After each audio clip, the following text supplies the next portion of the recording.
citrus. "Now do it how I do it," she says. "You're old enough for a knife now." I have seen it, her back hunched over the sink, the brown of her hair glinting in the sunlight, the fat of her upper arms warbling, the sawing, then the halves between her fingers, yellow half-moons in her palms, rubbing lemon over white wall. I hunch over the silver gut of the sink. I cut the lemons down the center, one by one, arms shivering against the knife, separating the small, citrine hearts. I run the yellow halves over the white walls until they glisten, until the house tangs with the flesh of the fruit, until the juice of the citrus runs into the gutters of my gnawed nail beds, then stings. Each day my father and brother pull meat from the quarry to sell in town like my father's father and his father before him. Their bodies disappear over the green grass of the acres, their figures swallowed by the thin mouth of the long horizon. I have never seen the meat quarry, so I must invent it over and over again in my mind. Giant red walls of flesh marbled with the electric white of fat. "You're not meant to be there," my father says.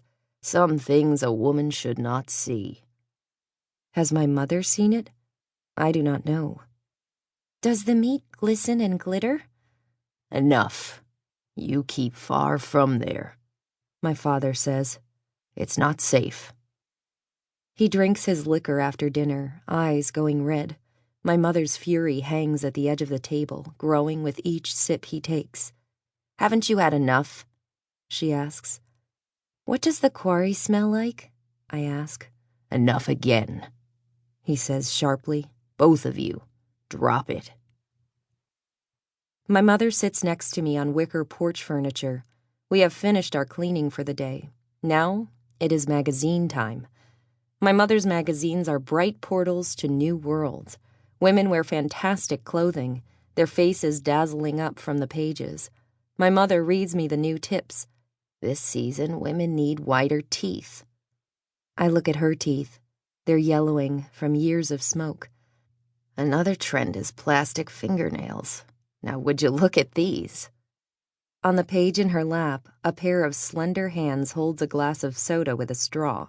The hands have long, bright red nails, shining, luscious, more perfect than anything I have seen before.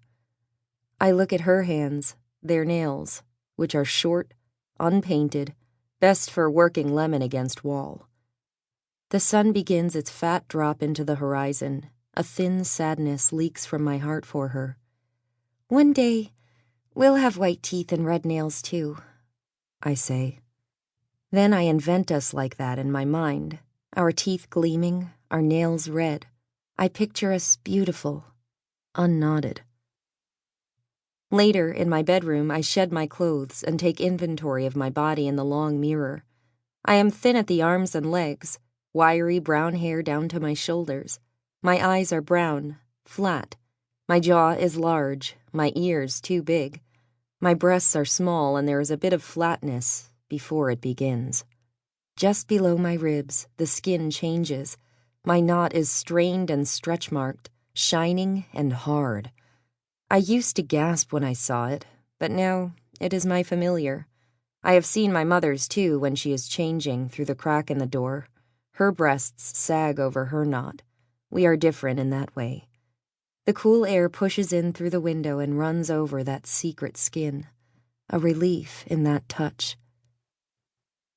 At times, I imagine it all different. Bright visions rush over me, scenes from a golden life in another world. Vision. Alone, I shed my clothes and take inventory of my body in the long mirror. I am thin at the arms and legs, brown hair down to my shoulders, bright eyes. I have small breasts, and just below my ribs, my stomach is flat. I run my hands over my belly, skin smooth as a stone from a river. The cool air pushes in through the window and runs over my skin. A pleasure in that touch. I dig through my mother's old magazines in the attic. I flip through the old trends, admire the smooth women. Tips are written in bold fonts. Yellow is the color of the season. Eat less now with the rock diet.